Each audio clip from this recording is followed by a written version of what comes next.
Hey everybody, welcome to the back room. I'm Andy Ostroy. Jen, can you pass the cranberry sauce, please? Which kind? The kind that doesn't repulse me. Because I can't stand looking at it.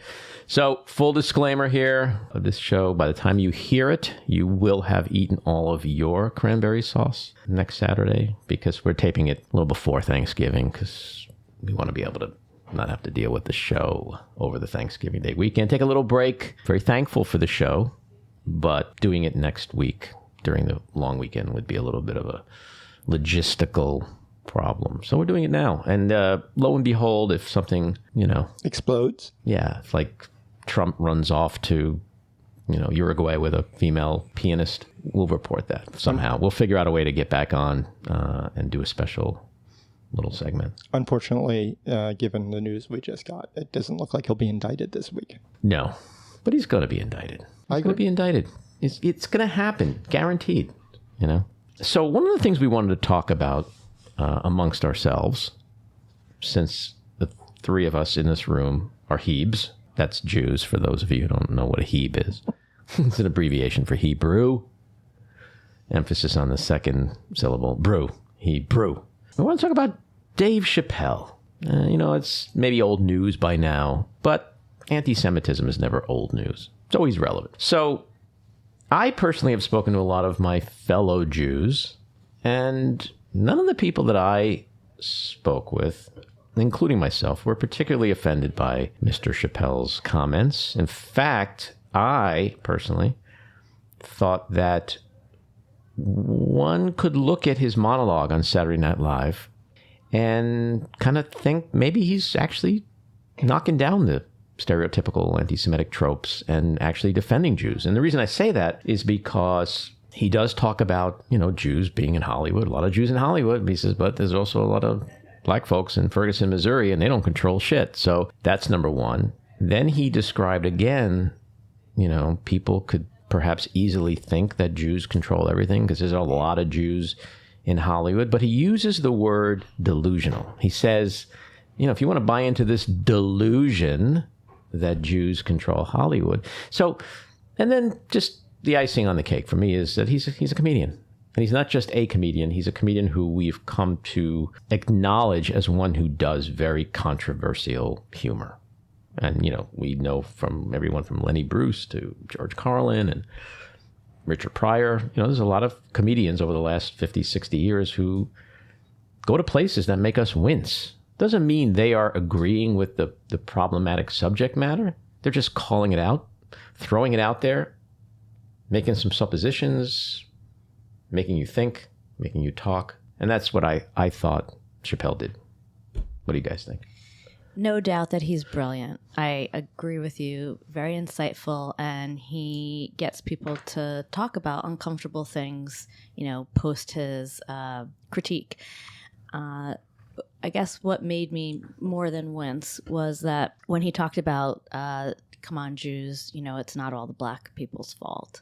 Mm-hmm. It was some. I'm paraphrasing, and I thought that was important and relevant and uncomfortable and kind of push the boundary versus social commentary. Mm-hmm. It's fair. Yeah, I mean, I think it was obviously well executed, and he was very funny. There were parts of it that were very funny, but I also thought that it potentially provided some cover for Kanye and Irving, even though he went both ways on that. Mm-hmm. I felt like there was some cover provided, and I would just read you a quote. Jerry Seinfeld was asked about this. Oh my God, Matty came with notes. I came with a quote. I thought that this was a good quote because he expressed my view about it, and he said, and I quote, "I did think the comedy was well executed, but I think the subject matter calls for a conversation that I don't think I'd want to have in this venue."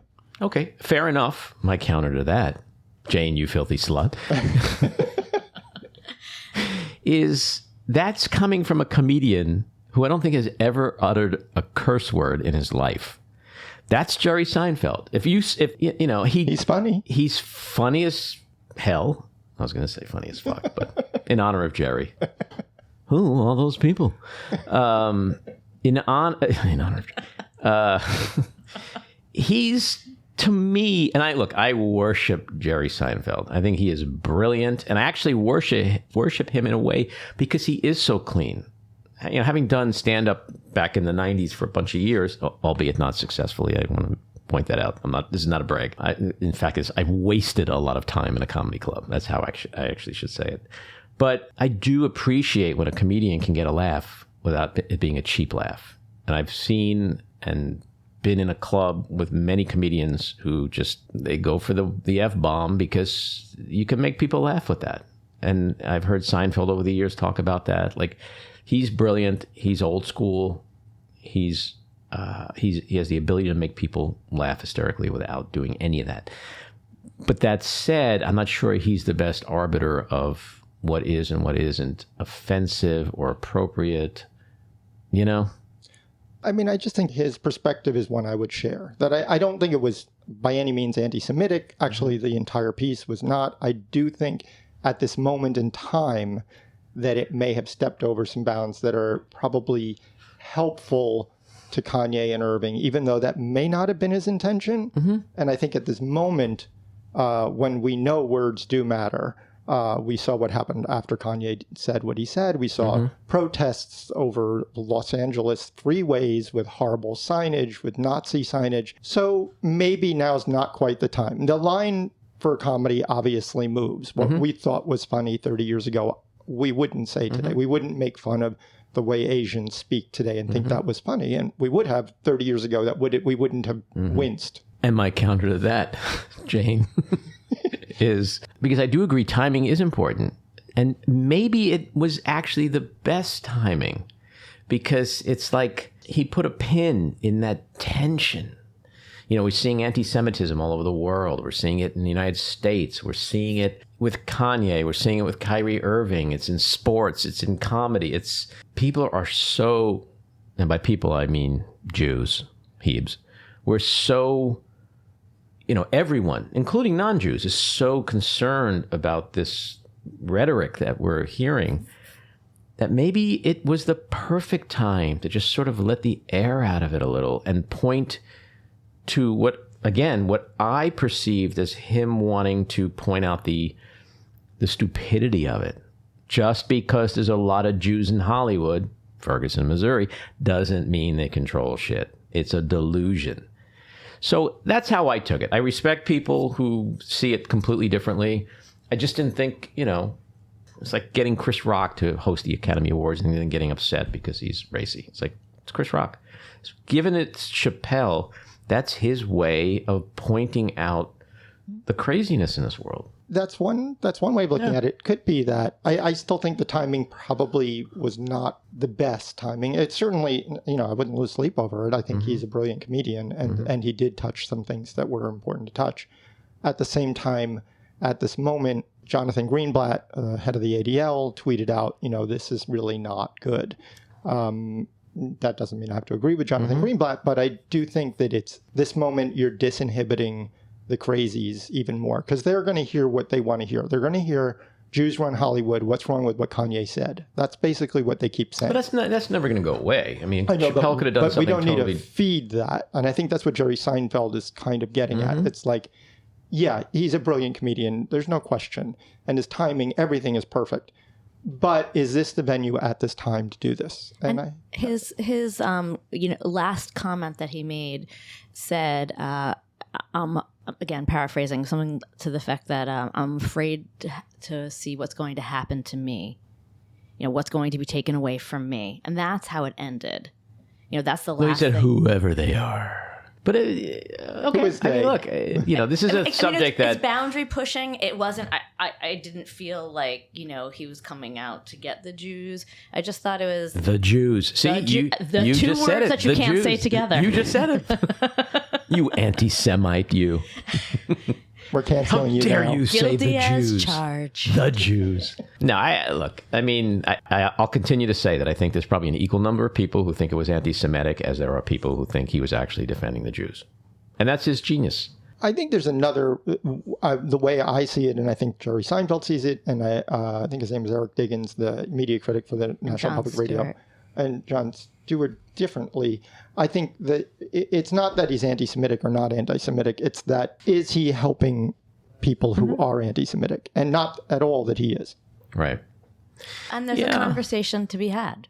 But he's a comedian. You know, a comedian can't just talk about, hey, you know, when your kids wake up and they ask you for shit and it bothers you. Like, comedians push the envelope and they make us squirm, but they talk about heavy shit through the lens of comedy.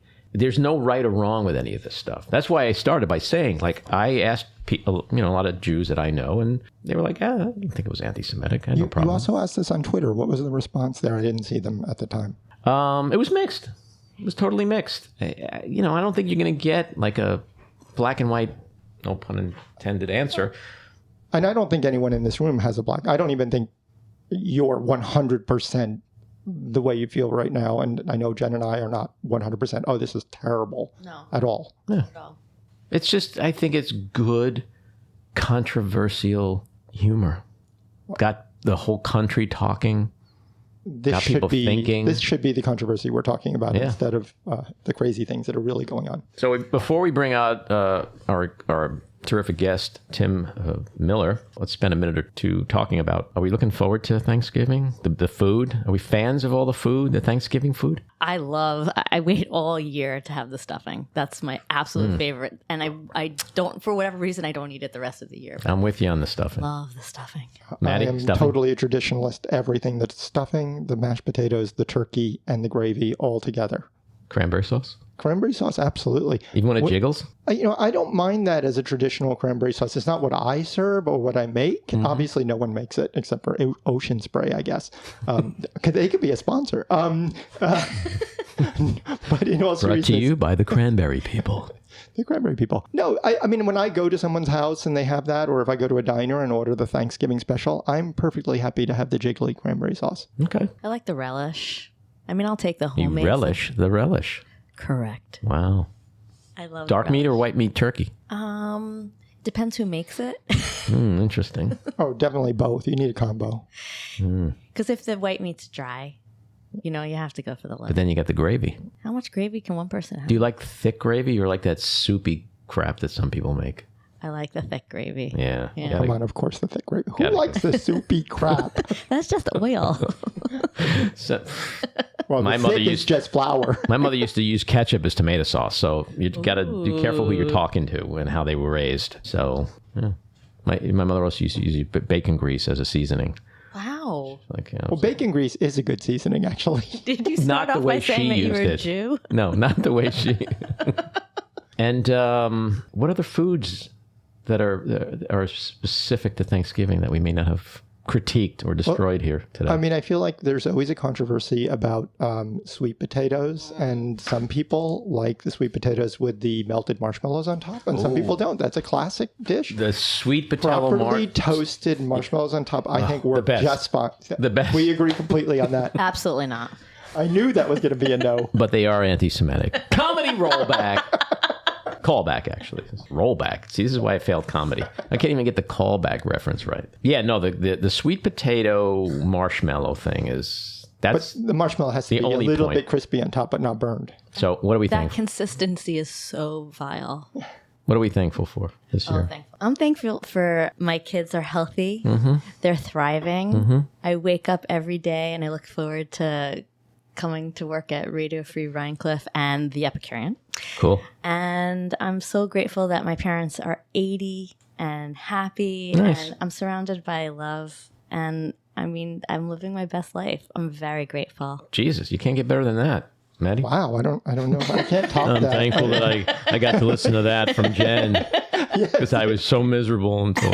Actually, now I'm more miserable. I'm going to go with that. I'm thankful for friends and family and health and Radio Free Rhiniecliff. And this show is really fun to do. Yeah, it is fun. I got to say I'm thankful just to be alive. I'm thankful to be alive and not to get all political and shit, but we are going to have Tim Miller on here in a second. But I'm thankful that we're beyond the point where we have to really worry in an existential way about our democracy. Seems like that's in the rear. We have other problems right now politically, But the demise of democracy, I think, thankfully, that's beyond us. So I'm really thankful for that.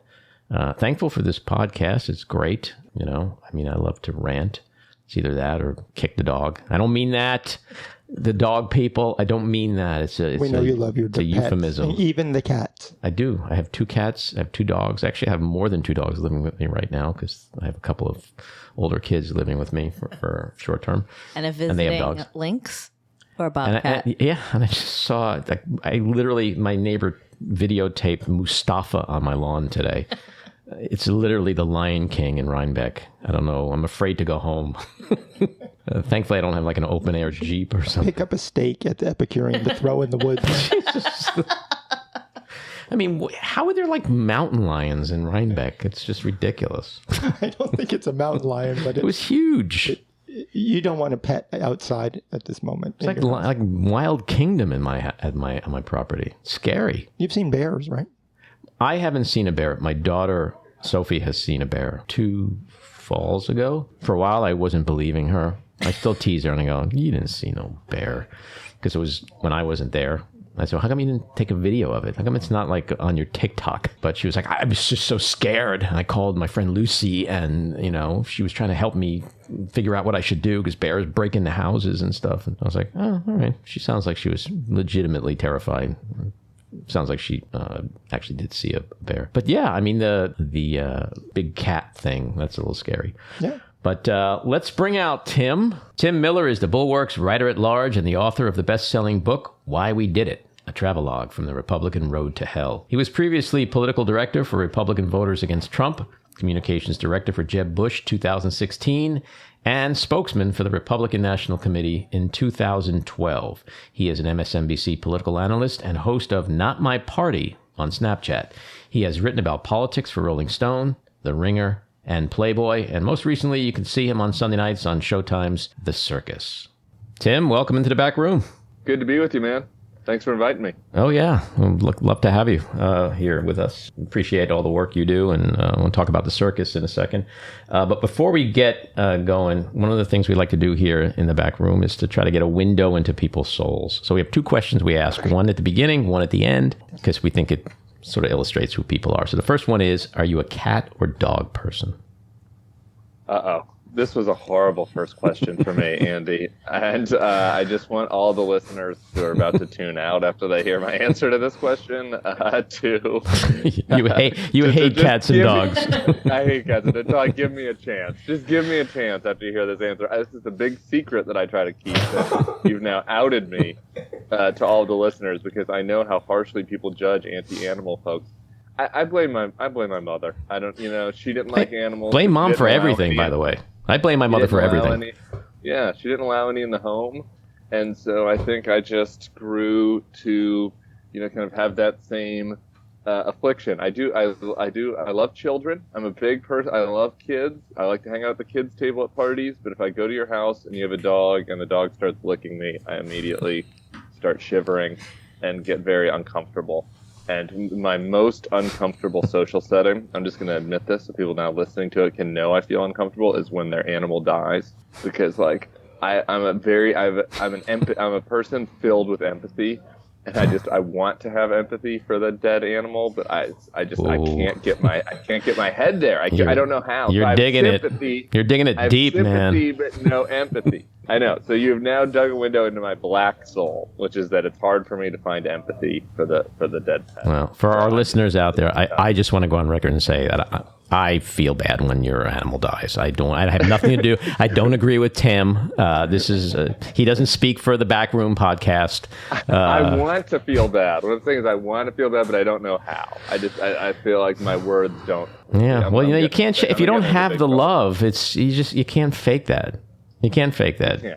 And if a dog comes over, and I'm really bad at it. We had we taped an interview with Molly Jong Fast, and we were talking about how both of our dogs like to go in and eat cat shit out of the litter box. So when you talk about I don't like when the dog comes and licks my face, well, odds are they probably just ate a pile of cat shit. So it's perfectly understandable This is a very supportive anecdote of my anti-dog position. Yeah, they eat cat shit, and then they live in your home. They live in your home after that. Yeah, we at the back room. Zoos? I like zoos. I like going to visit animals at the zoo. Good. The back room. Nice. They have their own place. The back room audience is a big tent, Tim, and we do not want to piss off the animal-hating community. I just want to go on record with that. It's like 4% of me, sociopaths, and other Stephen Miller. Did you were you one of those kids that used to torture animals as a kid? No, I was not an animal torturer. I didn't feel comfortable around them enough to want to torture them. I don't gain derived pleasure from animals' pain. Not even like picking the wings off a fly? No, none of that. No. I'm not suggesting that's okay. Andy, that may be something you were into. I don't know. No, I'd never do that. As a little prissy gay boy, I didn't know. I didn't like pulling off an animal's wings required unnecessary dirtying of my hands. Well, the people who it's sort of like the hypocrisy of people who torture animals. There's a segment of them that think pulling wings off flies is actually not torture. That's like okay. That's just fun thing kids do. Which is kind of crazy. I've never done it. Well, I do not know anything about the subsect of animal torturers like you. So I don't. Apparently, well, that's our next week's episode is on torturing flies. So you can tune in for that. The whole episode is going to be dedicated to that. So it'd be very, very, very entertaining. I want to ask you about the pearls. What's with the pearls? Which you're not wearing right now. I'm not. Well, it's early in the morning on a Saturday here. So I wear pearls a lot, but I don't wear them to bed. So here's the answer. You've asked me two embarrassing questions off the top. But I'm just. I want people to know the real Tim Miller. Yeah, and I'm an open book here. Okay, I've written the book, and people now. That's just what I've decided. No lies. You see full behind the curtain with me. The pearl situation was this. I have a TikTok habit that I'm a little ashamed of because I understand that I think that TikTok's ruining society and that the Chinese are spying on me. I'm fully aware of that, but I use the app anyway. And I started to notice that there was an emerging trend among kind of the influencer set of, aged whatever, high school and college aged boys that some of them started wearing pearls. And I said to my husband, I was like, they look cool. I was like, these kids look cool doing that. And I said, I bet if I start wearing pearls right now, I can get on the front end of this thing. Because, these are the TikTok influencers, right? And so I asked him last Christmas to get me some pearls for Christmas. He did. I wore them, and it was absolutely correct. Everybody loved it. I was way ahead. The MSNBC crowd, they did not know what to do with that, right? It's a very different demo. Did you see Tim is wearing pearls? Did we ask him about it? Yeah, exactly. They're like, what are you talking about, the 18-year-olds on TikTok? I'm promising you, if you're in LA, and so now I get messages. All summer I was getting messages from my friends who are traveling in Europe, like, did you know that all the kids in Rome and Athens are wearing pearls now? And I said, yeah, I was on the trend. You started all that, probably. I didn't start it. No, the kids started it. I co-opted it early as an old. I was one of the early olds on the front end, and so they probably hate me because of this, because I'm now bringing their the thing that they thought was subversive to their aunts that watch MSNBC now. So. Anyway, that is the thing with the pearls. Wow. I think that it's worked for me. I'm happy with it. I'm sticking with it. It's a good look. It's definitely a good look for you. Yeah. But I want to ask you, not to get into the weeds. Signaled everybody that I'm homosexual too, which I like. It's but you see, this is the thing. It's a way to say that without wearing a rainbow flag pin or something. Well, when I didn't know you were gay until about 2 weeks ago, when we first started talking about coming on this podcast. So to me, when I saw the pearls, I was like, damn, that's pretty bold. That's bold for a straight dude. And I was like, maybe I'll start wearing pearls. But the question I want to ask you is, there's all kinds, and not to get into the minutia of pearls, that's going to be the episode after the dog eating cat shit episode. You've chosen a very specific kind of strand of pearls. Yeah. Any thought into that? Mickey Motos? Yeah. Well, I mean, your husband gave you that, and that was it. You didn't. Or it was a gift from my husband. No, I let him choose the little Mickey Motos. I think we're going to try to go for a new strand this year to kind of mix it up. A new thing for 2023. Like so big TBD ones? On that. I don't think so. I kind of want to do a strand that has like some just different sized ones, so it's not like so it's not completely homogeneous. I don't know. I don't want to go wherever you're going because I'll fuck that up really bad. Yeah. So they're not all the same. I know how to spell that word, but apparently I don't know how to pronounce it. That happens on podcasts sometimes. And so I think I'm going to go with that. I didn't want I wanted to move away from Barbara Bush pearls. That was kind of I was like, I want to kind of allude to the Barbara Bush pearl, but you don't want to go full, like, huge, oversized grandma pearl. I think we could all agree that a little subtler than that. I think we can all agree that it's probably true that Barbara Bush shouldn't have gone Barbara Bush with the pearls. Right? I disagree with that. I thought she looked great. It was a good brand for her. And I wanted to kind of zag a little bit away from that. What if you made a political statement with the pearls? What if you had like just one set? What do you call it a set of pearls? Like what is like if you have 10 different ones? What do you say you have? 10 strings of pearls. Okay. What if you had one string of pearls that was just blue, red, blue, red, blue, red, like for unity in America? Okay, I think that the color of the pearl is a pretty key element. It's in the name. They're always white. Yeah, but you can truly be out front on that one. Yeah, that seems more like kind of a clown. Just get the kid to paint them. This is what happens when a straight guy starts to dabble in jewelry advice. Exactly. Okay, I appreciate the thought. I think you should be copying from me, not me taking advice from you. I'm sure you could give me advice in certain areas, yard work, cigars, anything watches. Manly or macho. I can't give any advice on. Okay. I'm more in your camp actually. Okay. So I want to ask you about. This is a great podcast. Good. We're going to get to the midterms here in like minute 48. What are those? Great. Did something just happen politically that was big? No, this is good. So I've always been the kind of person that never really understood how someone gay could be a Republican. And I guess to this day, I still, the log cabin Republicans, I don't get how someone could support on some level a party that really goes against everything they are as a human being. And so I wanted to just ask you about that because I know you've shifted in your politics and you came out and blah, blah, blah. And so, but what was your thinking when you were like full on in that Republican head, helping to elect Republican politicians, consulting with them, like really supporting that whole Republican agenda as a young gay person? Yeah. We're getting deep into psychology here, so let's get it. We're going to get onto the couch. There are two answers. I think one that really applies to me in particular, which I wrote about in the book. If people want to get really deep inside my brain, they can pick that out. But I'll try to summarize it, and then I think I have another answer for some other gay Republicans in my life. But for me, as a political operative, like the answer was really compartmentalization. Like I loved politics. I was attracted to, and I was a Republican before I really realized I was gay, to be honest. So I was attracted to, as a young person, this is going to sound really dorky, but it's dorky and true. I was attracted to kind of like the free market, free people element of the Republican Party. At that point, the party was very much about how America is the, shining city on the hill, greatest place on earth. Everyone should come here. Like that was the part that attracted me to the party. And there's kind of a libertarian strain in that, right?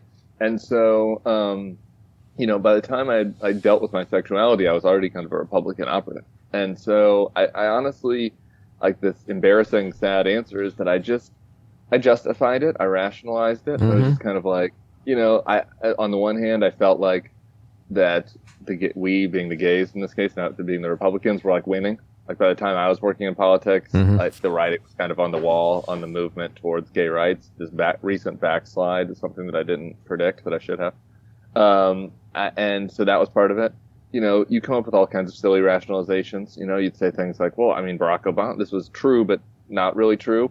Like in 2008 on my first presidential campaign, Barack Obama wasn't for gay marriage. So like, why am I getting lectured by people about working for John McCain when neither side was for gay marriage? Now, the truth of that is that like, Barack Obama was for civil unions, for any don't ask, don't tell, and was for, incremental progress. But you come up with these rationalizations to justify your career, right? And what you want to do in your life. And like, that's the short answer for me, and it's something that I look back on and think that was a really big fuck up. But it's a central part of my book because I think it is the same trait that a lot of people who stayed in the party with Trump used. A lot of straight people, right? Who said, "Oh, I'm a Republican operative. I'm just going to put the parts I don't like about Trump in this little box in my brain, and I'm going to rationalize it. I'm going to focus on the things that I do agree with more." Yeah, so I think what you said is so true. But if it's any consolation, it does happen across the board. If you're a real person of faith, right? Can you really be a Republican these days? If you're a working class person, sure. Can you be a Republican these days? You pointed out Obama. I remember being upset. Like, why can't he be for same-sex marriage? Why is he equivocating on that? So it happens on both sides too. And it's like, I think to me, the answer is we all do things in a way that we justify what we want to justify when we need to justify it, I think maybe it's just a slightly bit different when you know that there's a party that just delegitimizes you as a human, and that's sort of like that was more of the confusion for me as to why anyone would be a Republican. But I think you've answered that question pretty appropriately. No, that's tough.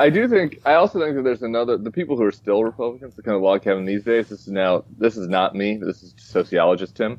Knowing a lot of gay Republicans, sadly, and being one of the most visible gay Republicans, I think probably the most I was for a while before I switched. I heard from a lot of closeted Republicans. Mm-hmm. Naturally, right? Like they would message me. Get out. I refuse to believe there are closeted Republicans. I refuse to believe that. I know. Especially at the Port Authority bus terminal. Yeah, but the thing is, though, there's kind of this other strand of the Peter Thiel strand, which really is kind of there's an element of self-loathing to it, but there's an element of disliking your social peers. Right, of being, it's mostly white guys, and it's mostly gay men.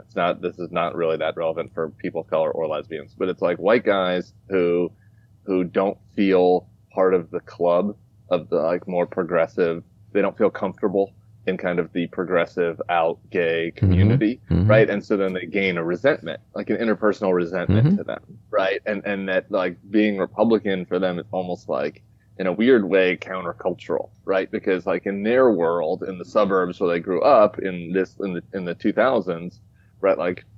Being gay was good. It was, was accepted, and they didn't feel accepted, and so they built up this interpersonal resentment, and that makes me sad, actually, and I see a lot of that now in your kind of Rick Grinnell, Peter Thiel type Republicans. Me and Rick just got into an argument in Arizona while I was there for the circus. That didn't make the cut for the show. The Bannon one did. But these guys really are driven by resentment of the elites and of the kind of liberal, the liberal kind of culture that is dominant right now in in movies and culture and that, I think, and so that feeling of personal angst towards those other folks outweighs for them, which they should be mad about, which is that Ben Shapiro still doesn't want gay people to be able to kiss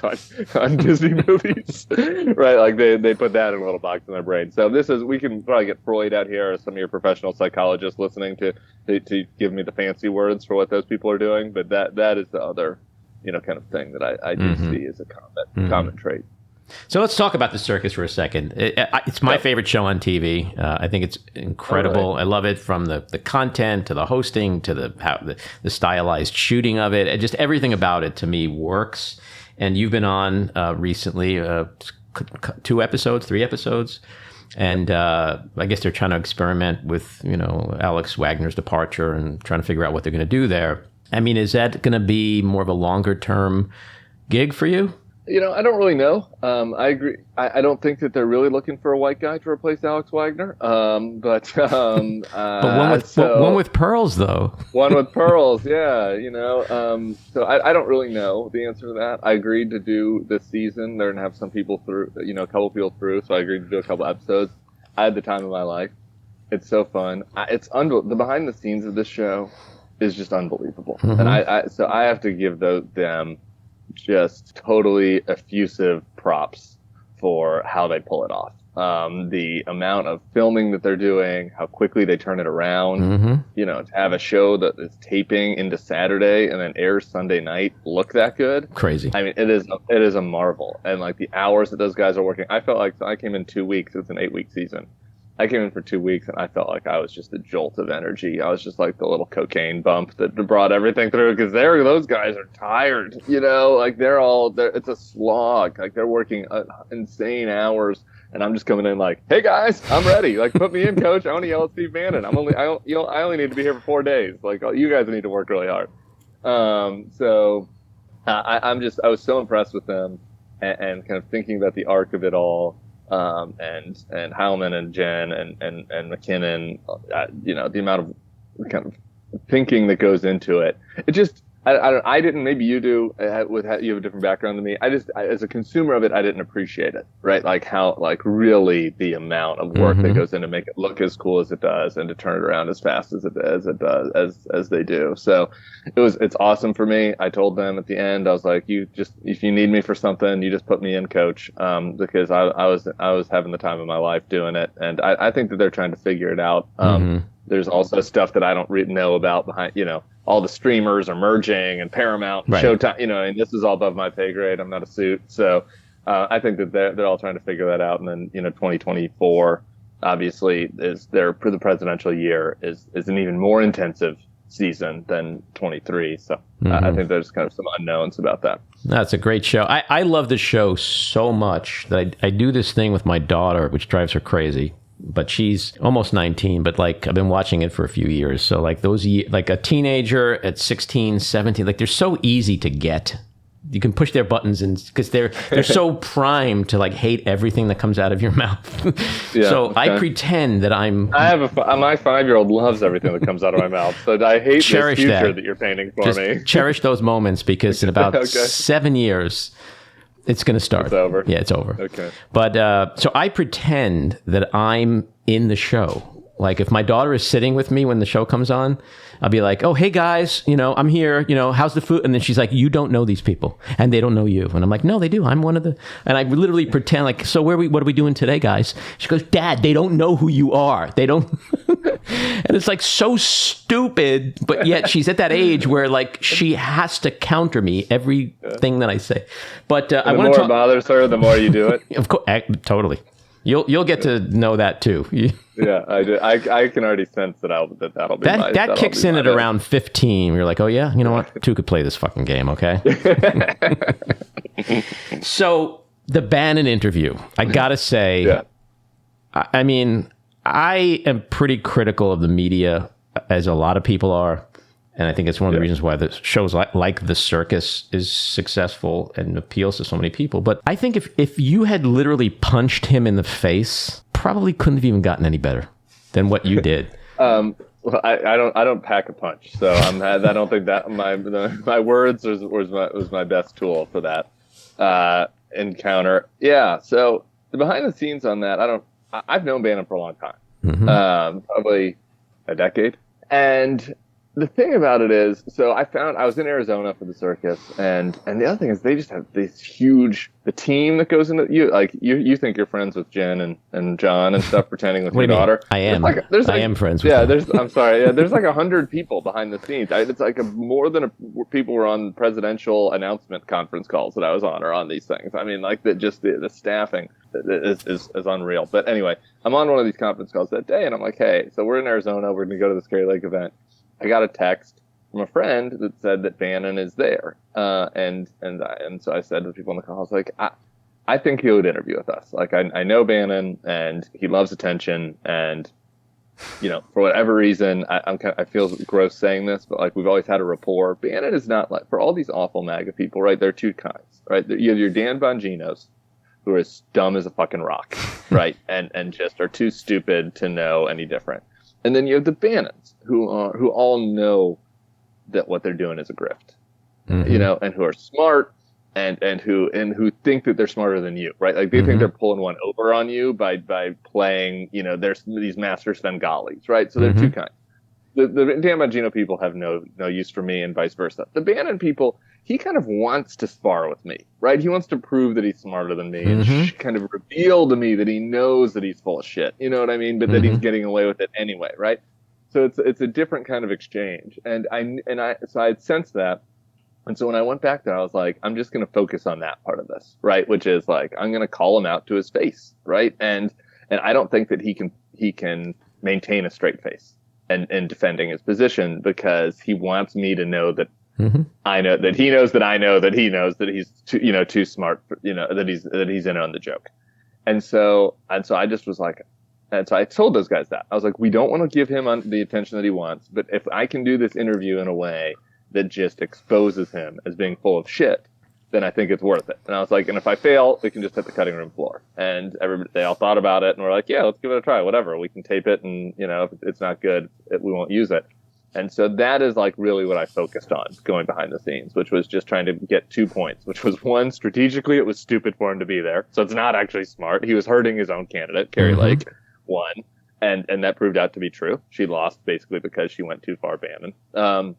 And two, that he's full of shit on the election fraud stuff and on the fake wall and all that stuff, and he knows he's full of shit, and I'm gonna expose the fact that he's full of shit, and I felt like it achieved both of those goals, so I was happy that I ended up using it.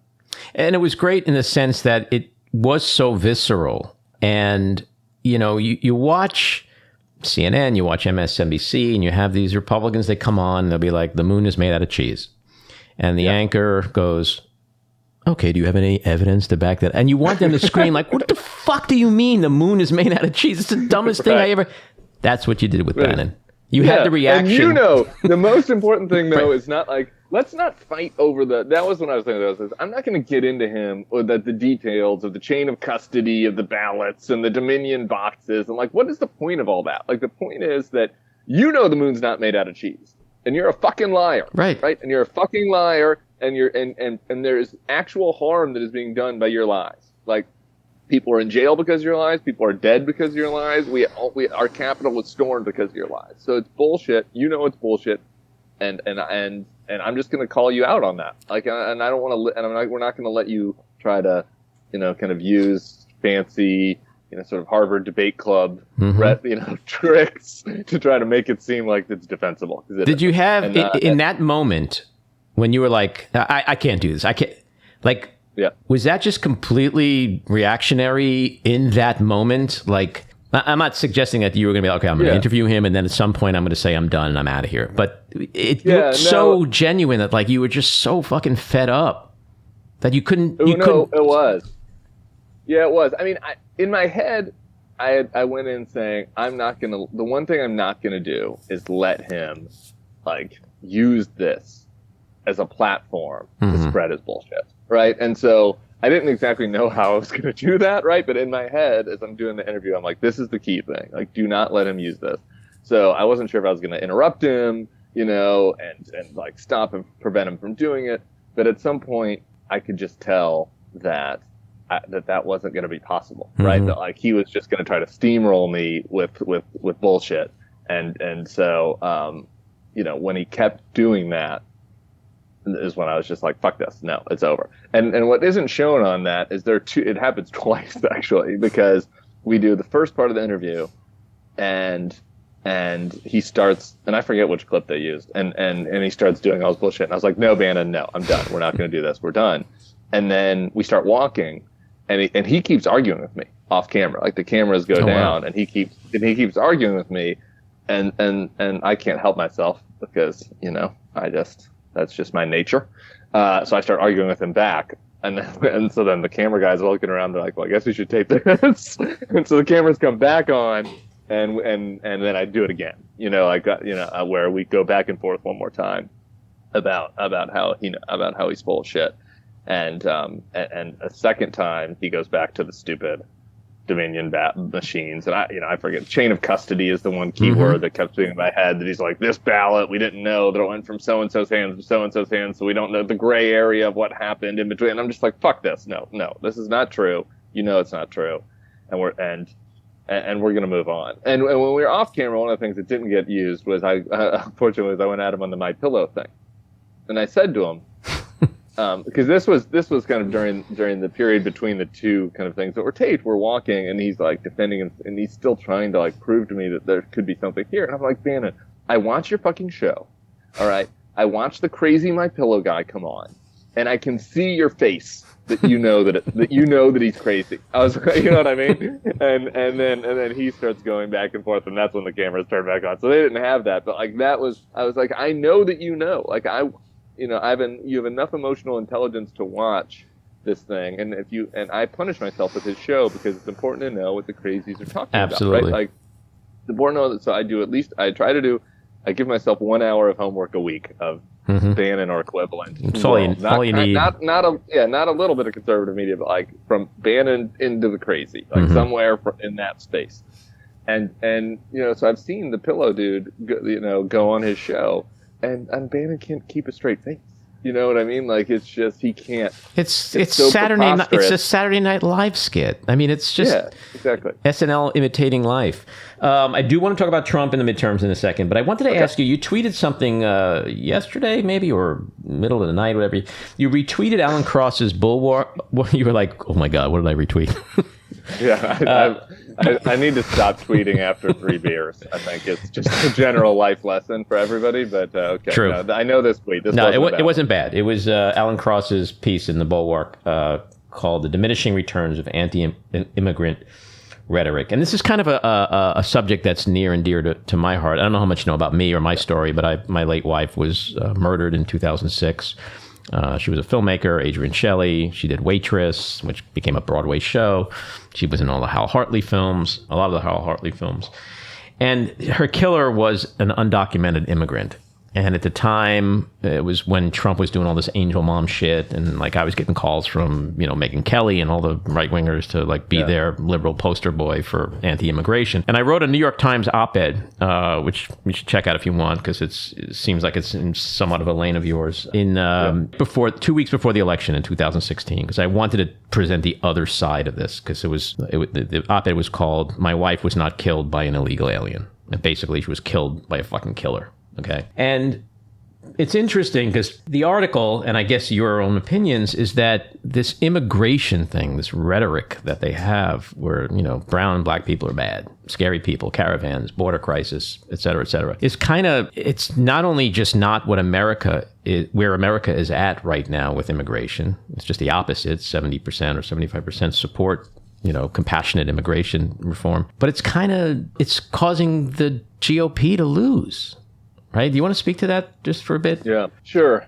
For starters, I do think that just takes unbelievable balls to do what you did, and speaking out about that, right? And it'd be so easy to just not engage with these fuckers, after a horrible situation like that. So I tip my cap to you on that front. As far as the political power of this, there's still some political power. Right, and I think that there's still some concerns about the border, some legitimate, some illegitimate. Mm-hmm. I think that the Republicans take advantage of that, obviously, and prey on it, and prey on people's fears in a way that is bullshit.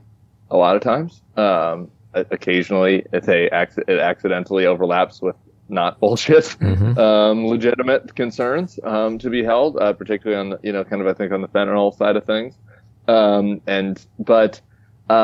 The problem is that for a while, I think they felt like this was that Trump proved that this was like a big silver bullet for them, right? And that they could demonize immigrants and that would help them politically, that there was this big swath in the middle of people who did not like, the Democrats' soft on immigration position, and that they could win over these classic Obama-Trump voters, the guys that the New York Times went to visit in the diners in Ohio, by demagoguing immigrants. And to an extent, they were kind of right, I think. Like, there was some political purchase, some gain that could have been made by going at hard on that issue, because there were some people that felt like they were unrepresented. Some of their concerns legitimate, some illegitimate. The problem is that Trump is so just absurd and ostentatious and over the top, and their policies were so despicable, like the child separation policies. And their rhetoric is so despicable that what happened here is that they overshot. You know, they got too far out over their skis, and they took an issue that might have been a winner for them in 2016, and now it's active. It's not only not a winner, but it's actively harming them. So there are these ads that Stephen Miller was running, these Citizens for Sanity ads, you know, that just fear-mongered all these sorts of situations, like you know, where an undocumented immigrant killed somebody or whatever. And in the testing, they backfired. People just don't want, like, there's certain people that appeals to, but in the broad middle of the country, the people that voted for Joe Biden, you know, suburban moms and dads who have their own lives, who wish the border to be secure, but also wish we had a sane immigration system. If they see you running ads being like, ooh, be scared of the scary brown people, like, that doesn't make them think that you should be in charge. That makes them think that you're a fucking asshole, right? And this is backfiring on them. And if you look at Arizona, is this prime example, which I spent all the time for the circus, so I just am very familiar with this. Those ads were everywhere. And if you look at what happened in the numbers, the most anti-immigrant candidate, Blake Masters, did the worst. A ballot initiative for in-state tuition for undocumented immigrants passed in Arizona. Kari Lake loses. Generic Republican guy or woman, running for treasurer wins by 10. You know, so it's not just the immigration issue, right? Abortion is tied in there, crazy stuff on democracy, right? But like this extremism is just, it isn't working for them. And I thought that Alan Cross' article for the Bulwark, he's been very deep into this. He's an evangelical pastor and has like kind of worked in that community. It's like, even among not all, right? Not the type of evangelicals that are showing up to the MAG rallies in their hats, but you know, your church-going, rank-and-file evangelical, even they're turned off by this, right? Like it goes against their religious beliefs. It goes, you know, it cross-pressures them. So anyway, I don't want to be Pollyanna about this and say that, oh, the nativism is dead or whatever, but I think that they've reached a limit to how politically useful it can be, and have overshot in the other direction. So let's talk about Trump. But before we get serious, I want to know, who's your favorite Trump impersonator? We talked about Matt Friend before, who I saw live. I saw live last week in the city. I think it's JL, though. It's JL for me. JL Colvin. Have you seen his material? Yes. He's big on Twitter. I think it's got to be him. He just makes me laugh to argue. I think Matt probably gets the closest to just like the absurdity of Trump's, you know, kind of like sidebars. Like he's really good at that. But JL. Excuse me. You're nasty. Yeah. What about James Austin Johnson from SNL? Okay, it's okay for me. Baldwin, too out there, too not Trumpy. I thought Baldwin was pretty good. I love 30 Rock. So my problem with that is like it's sometimes I feel like he veers into Jack Donaghy, and that's interesting. I don't want to mix Jack Donaghy and Trump in my brain, you know. Right. So I have a negative, you know, personal reaction to that. Okay. So Trump running again. What do you make of all that? I think two things are true. One is he's a favorite and should be taken seriously, and it's a real threat. He tried to end our democracy, and we shouldn't just pretend like that's not possible, that he couldn't win again. It's possible. And I think that you know, as of today, if you're in Vegas, you'd put the best odds on Trump to win the Republican primary. At the same time, I think that he's about as weak politically as he's ever been within the Republican coalition. And that is purely because of election results. It's not because Republicans have suddenly found their conscience, you know, or else this would have happened in January 2021. But the 2022 election, I think he handled unbelievably poorly strategically for managing his own coalition. And maybe he's losing his fastball. Maybe he's in a bubble, in a Mar-a-Lago Cougar bubble, and like isn't getting good advice anymore. Maybe he's getting too old. I don't know. Or maybe just the show is over. You know, we're in season 7 and people are getting sick of it. I don't exactly know what happened, but had he played the 2022 midterms better, had he not put his stink on all these losers, you know, had he just sat it out and if the Republicans won, great. If they lost, blamed Mitch McConnell and Kevin McCarthy and the Rhino cucks and said that you need me to win and like Republicans can't win without me. he would have this thing on lock, I think. Like there was a time in around August where I thought he had the 2024 thing on lock, but he can't help himself. He's a megalomaniac. He stepped in his own shit. There's attacks on DeSantis and Youngkin. We're out of tune with what everyone was like. Remember the whole McCain, I like people that aren't captured, and everybody's like, he's done. Well, that was based on a belief that Republican voters cared about John McCain. They don't. Okay, so Republican voters like Ron DeSantis. You know, we do focus groups for the Bulwark, Sarah Longwell's a focus group pod.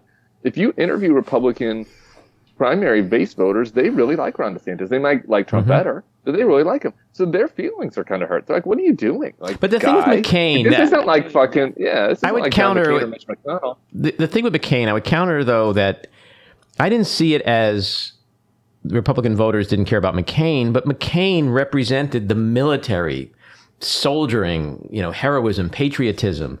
I thought that Republicans who claim to always care about that stuff way more than weak liberals, like that would have pissed them off. Not McCain per se, but that Trump was dissing veterans who who sacrificed body for their country, and that didn't happen. Yeah.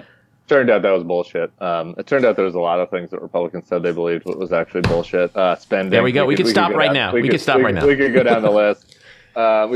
This was one of the hardest things for me as in my conversion. I was just like, I always thought that we were at least. I realized that I disagreed with the Republicans' base on certain things. I always was a moderate squish. I got made fun of in all my campaigns for being a moderate squish. But I was like, at least on some of this stuff, I thought we were on the same page, believing that America was a shining city on the hill, believing we should be fiscally responsible, believing we love our country and our veterans, and like that no. It turns out all that was bullshit. Including abortion, including abortion, because if Herschel Walker pays for it, then abortion's fine. Yeah. Killing babies is fine. Abortion is legal only for Republican candidates. So anyway, I think that he's weakened. For that reason, that he's weakened among his own people. Now, the question is how much, right? And can he recover that? And is Ron DeSantis skilled enough to take advantage of it? There are a ton of questions. Trump is not in his grave. We're not over him.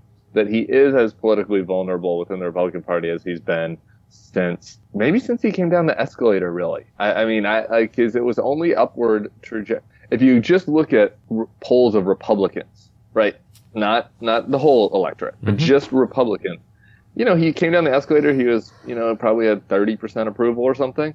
It just went up. By the 2020 election, it was at 90, a 95% approval. He was getting Saddam Hussein-like numbers with the Republican base. And then at January 6th, it dipped back down to like 80%. And I think it might be dipping down. We'll see as the numbers come out, but it might be dipping down more. So he's still above where he was when he started, right? So it's crazy. So it's not like we've killed him yet, but his numbers are dipping, and that's encouraging. I think he's going to be indicted. So I want to know what you think, how indictment might change that whole calculus. But also, Garland appointing a special counsel, will that change the timing of the indictment if it's coming? And how does all of that fare into where Trump's going to be? I mean, we can all sit here today, and if you're on the left and the right, you're like, oh, Trump's running again, great. If you're on the left, oh, shit. But 30 days from now, 60 days from now, 6 months from now, it could be an entirely different conversation from a legal standpoint. For sure. And, you saw Barr. I guess it was yesterday, said that, even Bill Barr said that he thinks that the charges could have some legitimacy. I don't have the exact quote in front of me. So here's the thing. I like the way that you framed this. This is like what Rummy would have called a known unknown. Mm-hmm. Like, we know that they're going to come for him. It's unknown what the reaction is going to be. We can all have theories. We saw what happened earlier this year. When Trump's numbers were starting to weaken the first time, the raid on Mar-a-Lago rallied base voters to him, right? So would that happen again if he's indicted? Or would it just be another straw on the pile on the camel's back, if people just being like, God, I just can't deal with this guy anymore? Or would it be both? For some people, it might be another straw, then moving them towards DeSantis. For others, it might rally them towards Trump even more strong. strongly. I think that DeSantis, it creates a huge tar pit for him, right? Which is like, what do? Do you attack the FBI? Do you attack the DOJ? That is going to totally, put him in the MAGA wing that was just rejected in the midterms, or do you kind of say, Trump made some mistakes, and I think this is more evidence that we should move on from him and risk alienating the MAGA people and going into Mike Pence territory where you have where they want to hang you, right? I think that, I just think that it's a very complicated political environment for both Trump and DeSantis in the next year, particularly related to the investigations. And I just think anybody who's coming onto a podcast in Thanksgiving of 2022 and being like, I know exactly how this will happen, is full of shit. And maybe they'll get lucky and get it right, but I think all we know is that it's going to be messy for them. And what is your biggest takeaway or takeaways from the midterms? I noticed in the French election last year something that I had been keeping an eye on, that I thought was potentially a trend, that was a global trend. Better food? Trumps are everywhere. Yeah, these little, that's true. There are these mini Trumps everywhere, and it was that Macron had a 30-something% approval, and everyone was worried that Le Pen was going to beat him, and he ends up beating her ass. And it turns out that a lot of people disapproved of Macron, but just didn't want the crazy. I think that the midterm showed that not as many people as we want, but we have a bare majority in the country of people who just are united in saying, no crazy. No crazy. Right. Republicans can get pretty far, actually. If you look at Mike DeWine, he put in a very repressive abortion law in Ohio. I mean, the type of law that girls had to leave the state, young girls who had to get an abortion, right? And he kind of played footsie with Trump, but never went fully all the way there, right? Never went all the way there on the anti-democracy stuff, never went there on the anti-immigrant rhetoric, never went there on the craziest stuff, the most fascist sounding stuff. He wins huge. He wins by 20% in Ohio. J.D. Vance only wins by 6, right? He outpulled. So Republicans, if they are not capable of doing this, but if they wanted to, they could run pretty conservative and tack back and probably win. There's a majority of people who are no crazy, no fascism, no, we need to protect the democracy. And as long as Republicans get on the wrong side of that coalition, it's going to be tough for them to win election. And so I think that is my big takeaway from the midterms, is that Democrats can't lose focus on that. And within this coalition, you can do pretty progressive stuff. Look what Biden did. He did the student loan thing. It didn't turn out you want to be careful. It's a fragile coalition. It's a big fragile coalition going from socialists all the way over to some pretty conservative people in the Atlanta suburbs, who are on balance, I wish we could have Reagan back, but Joe Biden is better than the lunatics, right? And you got to keep that coalition together. And I think that as long as the Democrats do that and the Republicans don't course correct, then we have kind of a stable majority for now. Yeah, I totally agree. I think the biggest takeaway for me was just the overall rebuking of the election deniers,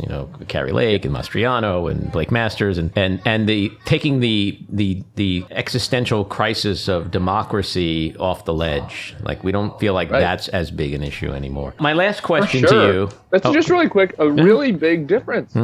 I mean, a lot of people, some people out there are like, oh, Tim, you and your new friends in the libs are going over the top with this. You're so concerned. Democracy's fine. Those of us who are the firefighters protecting this against this autocratic fire, we don't exactly know what would have burned down, but we know that this midterm we saved something. Because if Carrie Lake and Doug Mastriano and Tim Michels in Wisconsin and Pennsylvania and Arizona were the governors next time in 2024, we don't know what they would have done. We don't know. And we're protected from that now.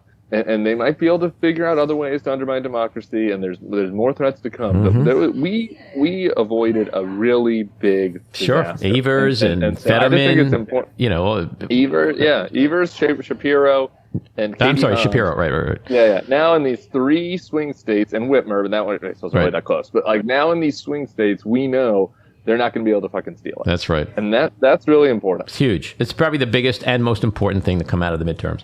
My last question, I know you're going to love this one. This is our second window into the soul question. Hopefully it makes my soul sound better. It's music. Music is a window into someone's soul. And being that I'm talking to a man who's wearing a Boo Boo Records shirt, you are instantly an aficionado in my mind. So who's your top 5 musical artists of all time? All time? All time. Oh, man. Okay.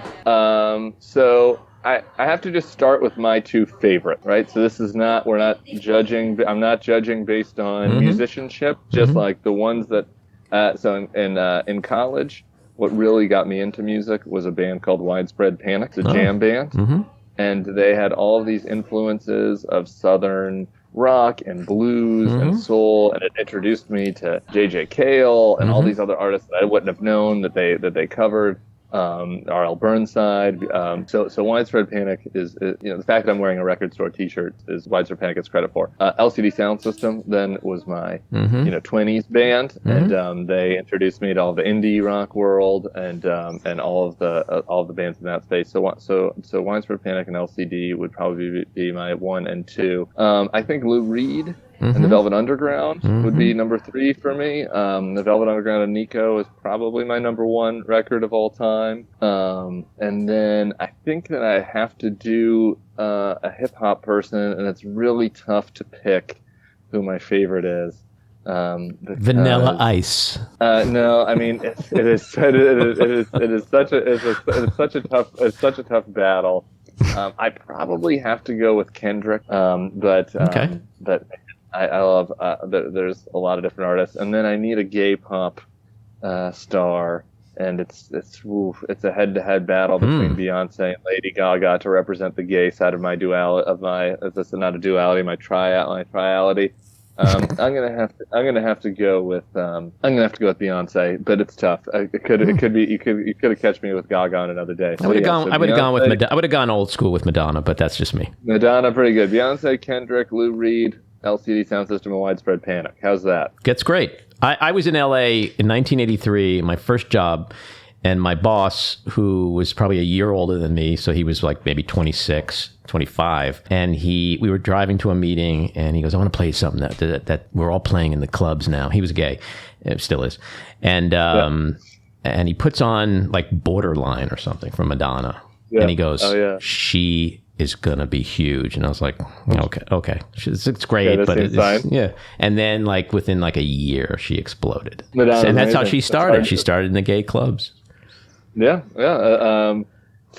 disco, and I mean, I do for people. I have my Spotify. I'm a big playlister, and I do a summer playlist that's like disco and old gay stuff and poppy stuff for people to play with their windows down every summer. So no Taylor Swift in there anywhere. Taylor would be at my bottom 5. So if you wanted to do a bottom 5, you know what? That's genius. Can we do that before you go? Can we do it? Because we've never done that, and I love that idea. Who's your bottom 5? Okay, so we got Taylor Swift and Dave Matthews Band would be the 2. So far, the jump right off the top of my head. Now, do you go to Fish from Dave Matthews? Do you go to Fish? Widespread Panic and Fish were natural rivals. Because they were the 2 jam bands at the same time, and so I'm happy to put Fish in there. Blues Traveler. I